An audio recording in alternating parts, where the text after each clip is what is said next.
We're Hassani and Danielle Pettiford, and we're a real couple with real problems who almost called it quits. I was very frustrated. I became very disconnected, very jaded and cold. We have 4 children, going on 20 years of marriage, and we practice what we preach. Our mission, to change the way couples relate to one another and teach them the skills needed to improve the quality of their relationships. This is the Couples Academy Show. Good morning, everyone. Welcome to the Couples Academy Show. My name is Hassani, and I'm with you here this morning, and great to have you here. It is Tuesday morning. We are in a new series. We are talking about infidelity myths and facts. We had part 1 on yesterday, and today we're going to continue in that conversation on part 2.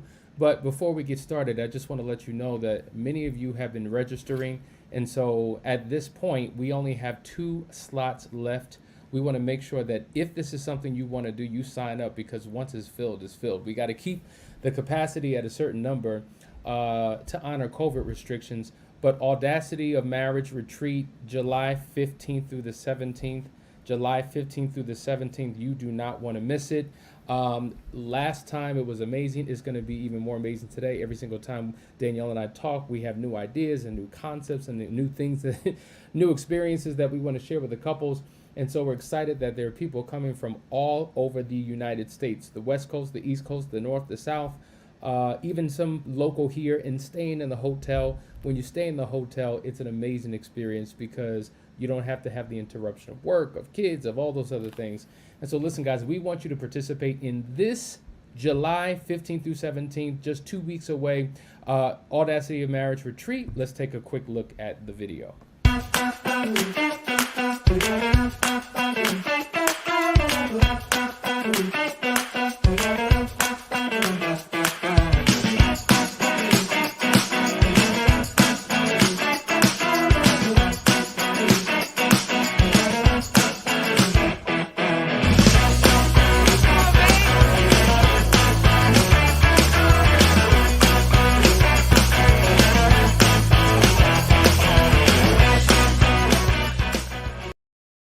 Once again, $297, folks, $297 is an amazing price to have an experience that you will never, ever, ever forget. So we want you to sign up for that. Also, we want you to like, share, and subscribe. You help this community grow by simply clicking a button or 2 and sharing this experience with so many other people. Listen, guys, before we get started, I just wanted to share with you a blast from the past. We have a testimonial from a couple that we work with whose marriage is in an amazing place today because of the work that they put in a little bit ago during a 3-day intensive. Check this out. So coming into it, my expectations were pretty wide open. I wasn't necessarily looking for some specific output other than to go through the process and find out what made sense for me and my wife. And I can say after 3 days of intensive, which was very intense, I mean, we spent a lot of hours. I've been shocked and amazed in a good way. I've commented several times that, going to 6 months, a year, whatever, how many years worth of weekly counseling sessions wouldn't have even scratched the surface. When I think back of coming in where we were early Friday, and now it's been transformational.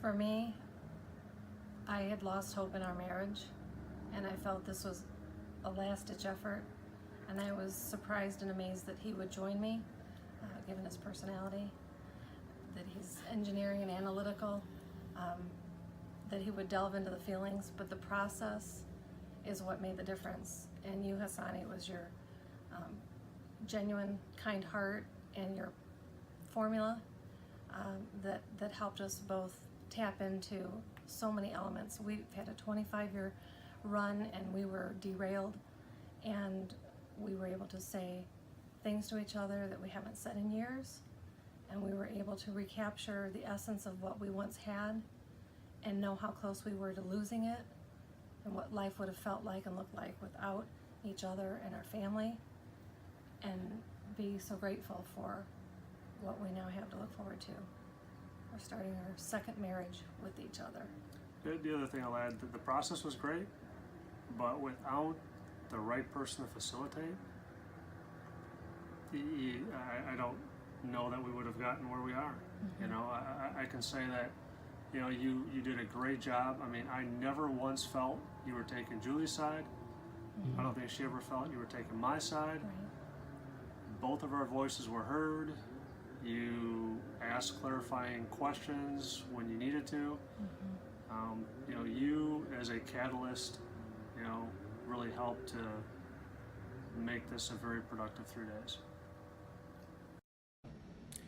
Guys, that's what it's all about, right? It's about being able to get the help that you need to take your relationship to the next level. One of the things that he said that I want to point out is that for him, it was helpful as the offender that I did not come across as someone who takes sides. And I think oftentimes there's a fear, there's this expectation that the chips are stacked up against the affair partner, that somehow you have the betrayed spouse and the counselor who comes in to tag team against, as if it's a wrestling match, and we're tag teaming to come against the affair partner, and that is, or the unfaithful partner, and that is certainly not the case.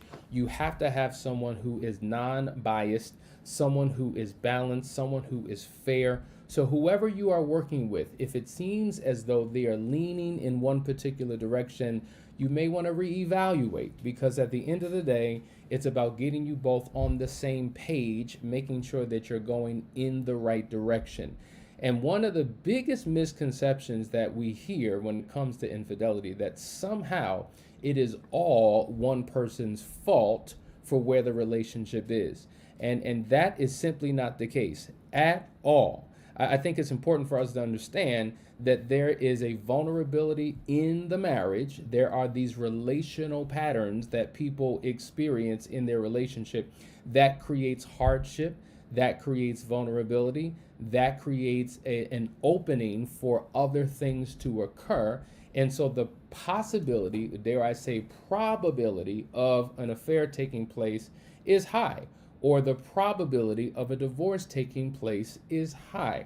So in that process, not only are we dealing with the affair and what happened and why it happened, but we're digging in deep to the relationship. Now, both of you have been contributors to the demise of the relationship. So when I hear things like it's 100% the other person's fault, or it's 95-5, I would say, in all due respect, you're disillusional. It's never the case, because we all come in with our own habits, with our own faults, flaws, idiosyncrasies, baggage from previous experiences, whether the baggage came from a previous relationship, whether the baggage came from childhood, dealing with unresolved issues. We bring that into the marriage, and because we don't have the proper skills to know how to navigate through that, we wind up in these destitute places.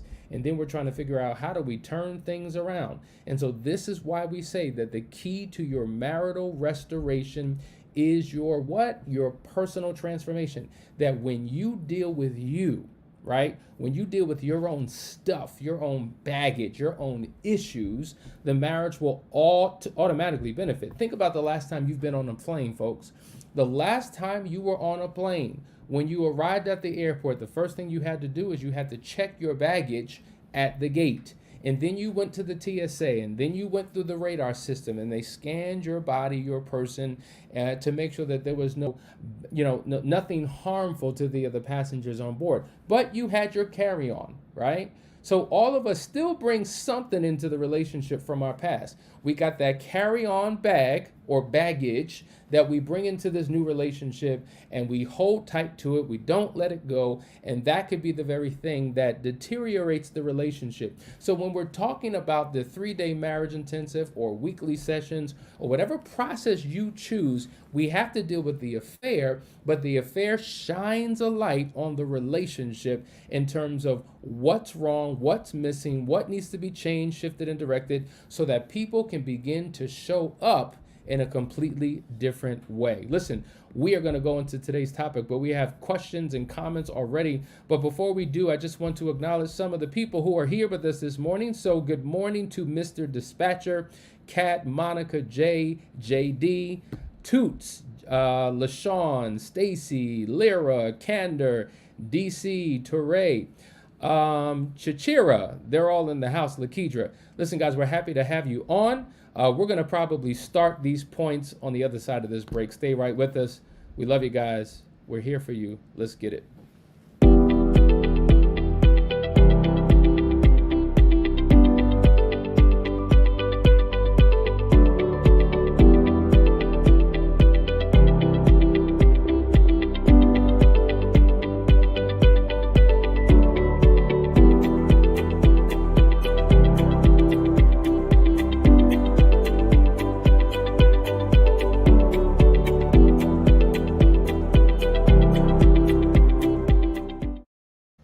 Couples Academy is expanding its team to meet the growing demand of people in need of help around the world. So if you're a trained, licensed, or certified expert in marriage enrichment, infidelity recovery, sex therapy, life coaching, cognitive behavioral therapy, divorce mediation, financial coaching, or family therapy, contact us today.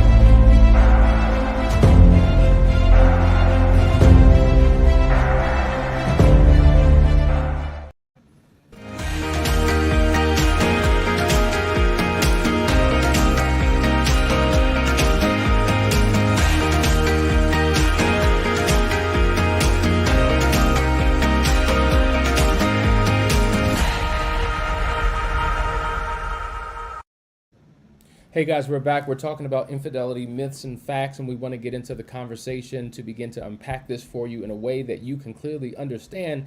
Point number one, affairs are all about sex. That is absolutely not true. We know that there are different types of an affair. You have what are called the one-night stands, right? So I go away on a business trip, I go on an exotic destination, and while I'm there, I meet someone and have a physical interaction. That's all it really is. When I say all, I'm not minimizing that. What I'm saying is it's primarily physical. It's not emotional. It's not relational. So that is what we would categorize into a physical oriented experience, whether it's one time or multiple times during that period of time. And then we have some people who engage in serial physical affairs because, for instance, we know situations where my job requires that every couple of months I have to go to this particular state.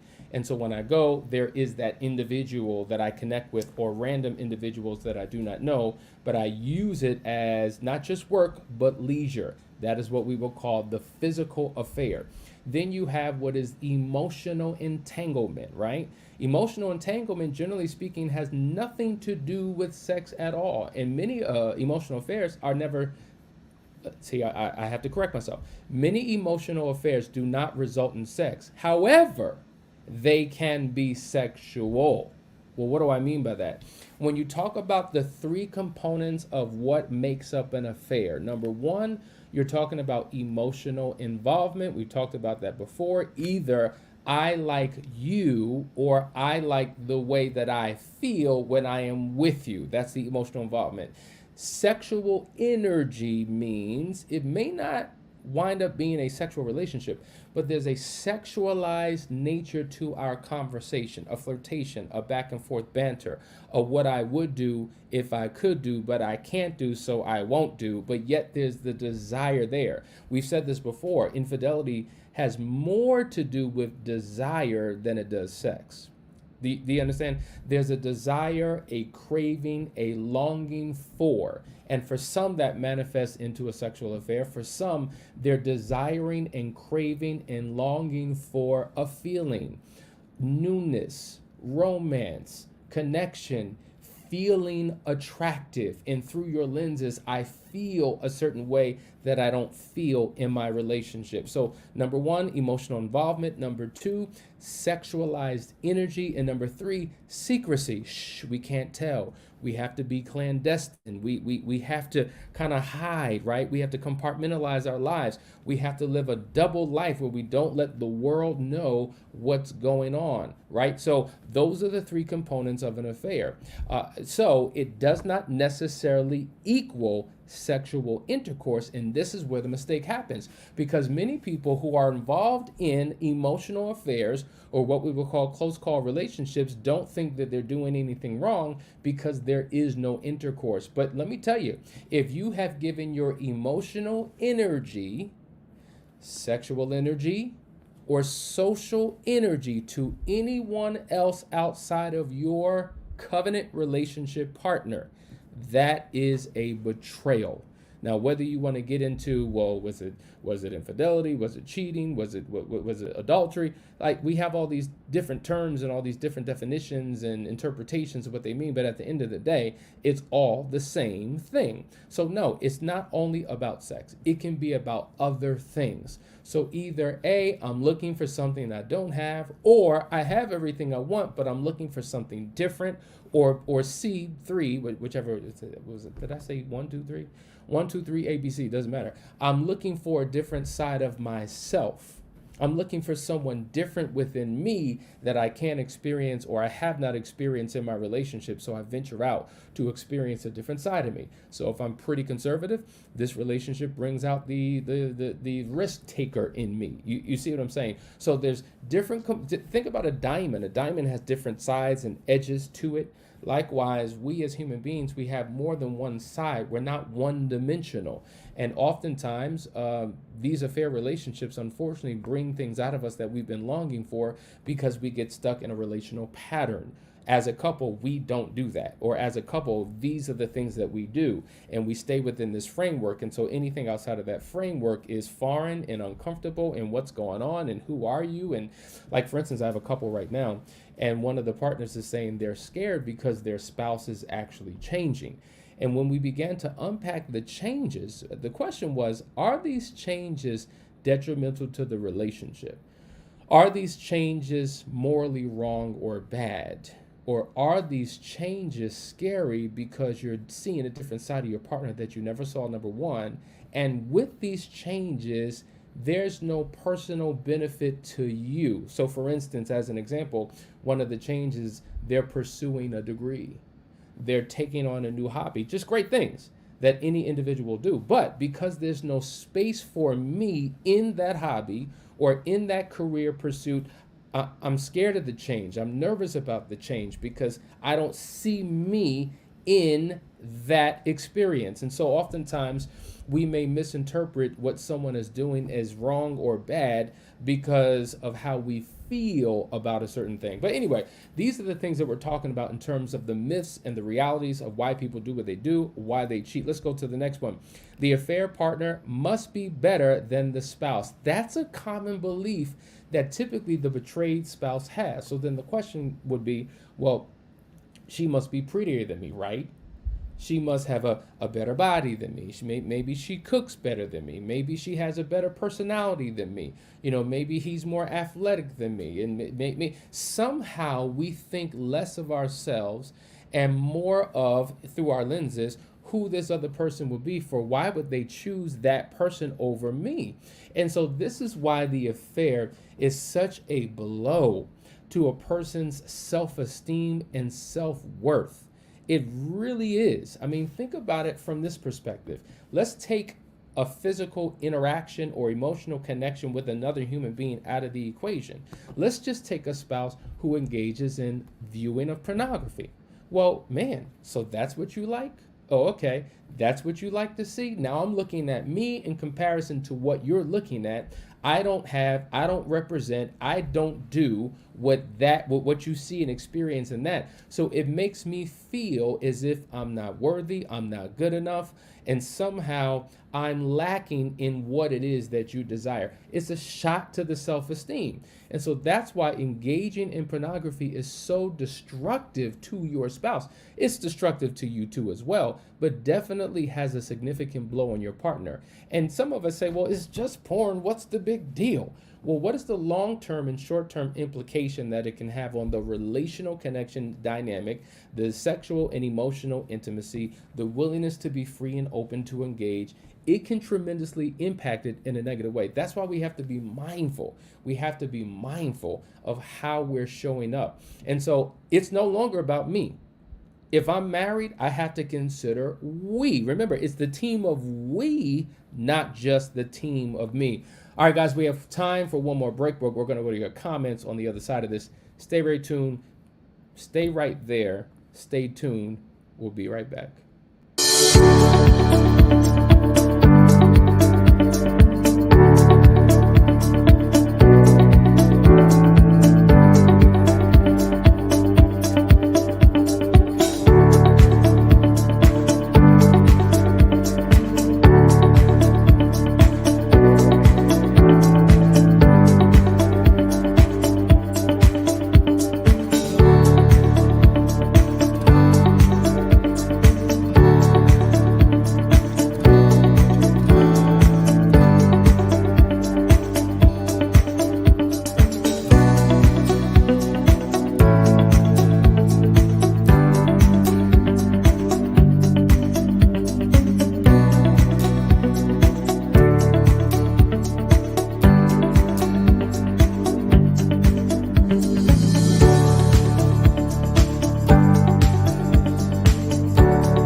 Hey guys, we're back. We're talking about infidelity myths and facts. We want to go to some of the comments. German, thanks for asking this question. Is cheating ever justified? And what benefits can forgiving a cheating spouse or partner have for the relationship? Number one, is cheating ever justified? Well, let's go to the definition. What does justification mean? By definition, justification, the action of showing something to be right or reasonable. Number two, the action of declaring or making righteous in the sight of God.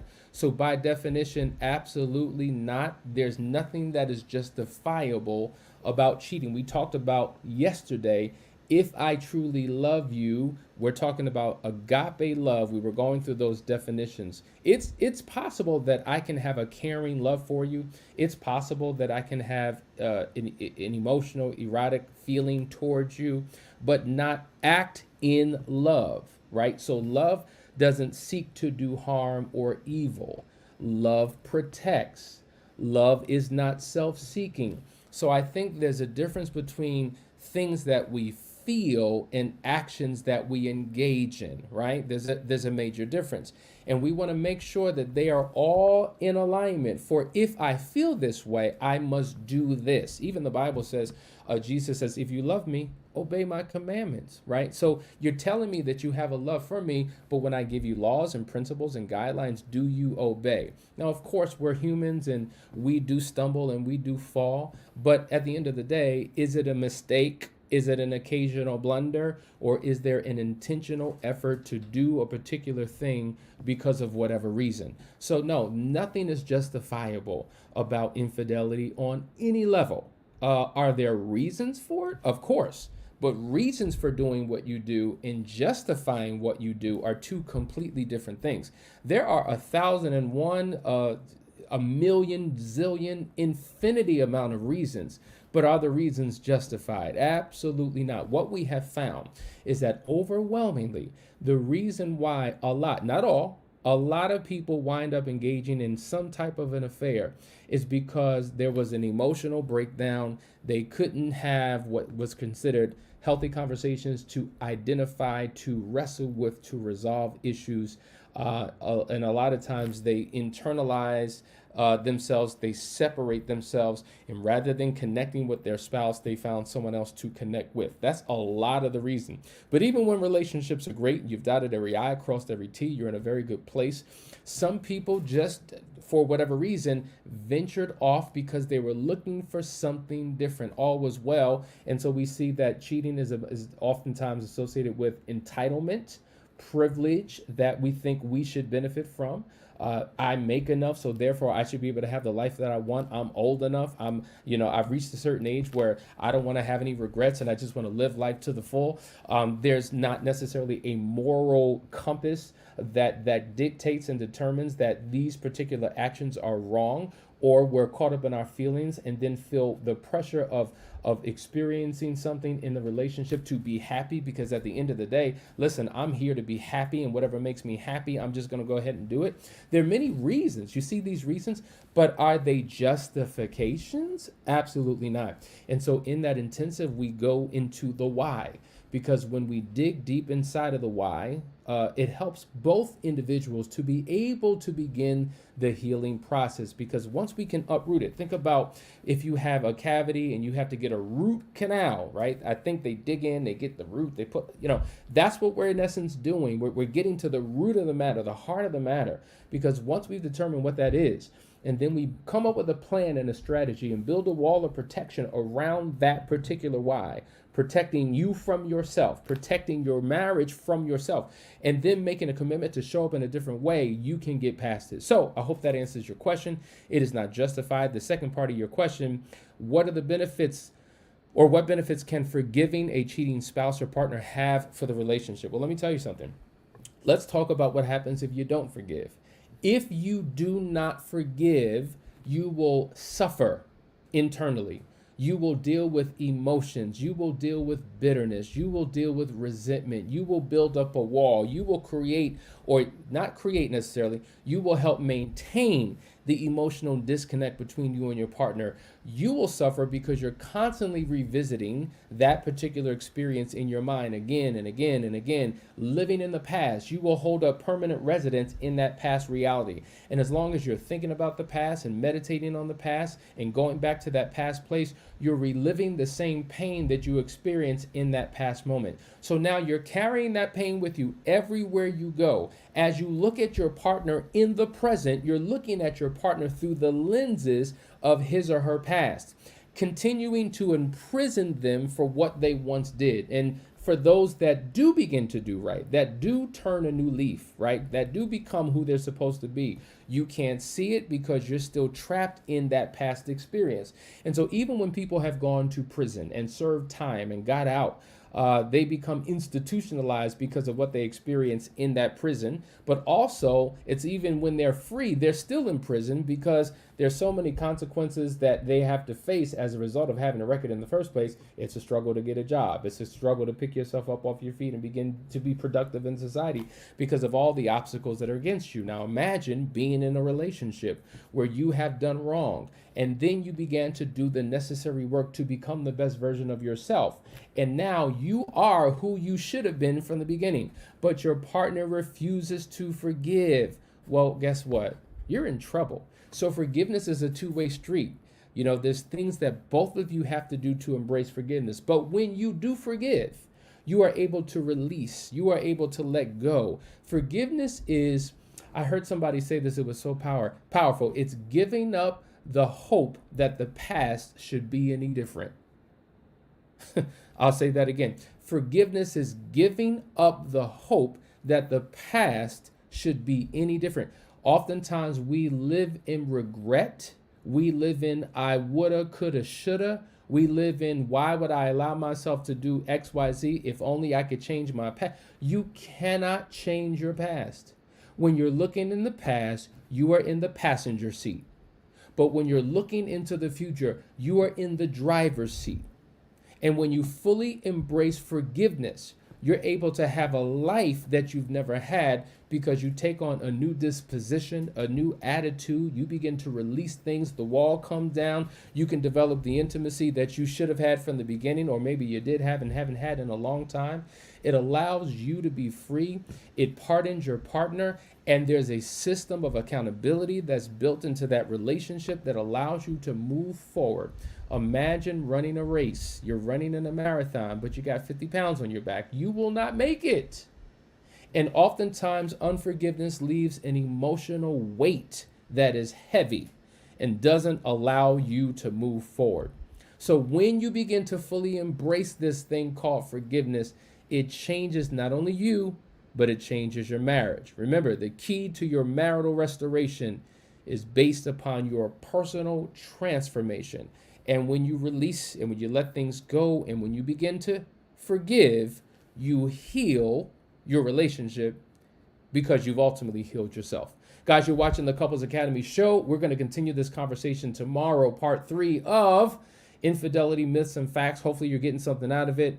Thank you guys for your comments. I'm going to look at these. I'm going to dissect these and come back tomorrow with more insight that will help you in your situation. Remember, if you are looking for help, simply go to our website at couplesacademy.org, set up a discovery call. I want to applaud you all for making the call, for being bold enough to make the call and being wise enough to do something different. Remember, doing the same thing will get you more of the same. And if you want something different, you got to do something you've never done to get something you've never had. All right, guys. Love you. See you tomorrow morning.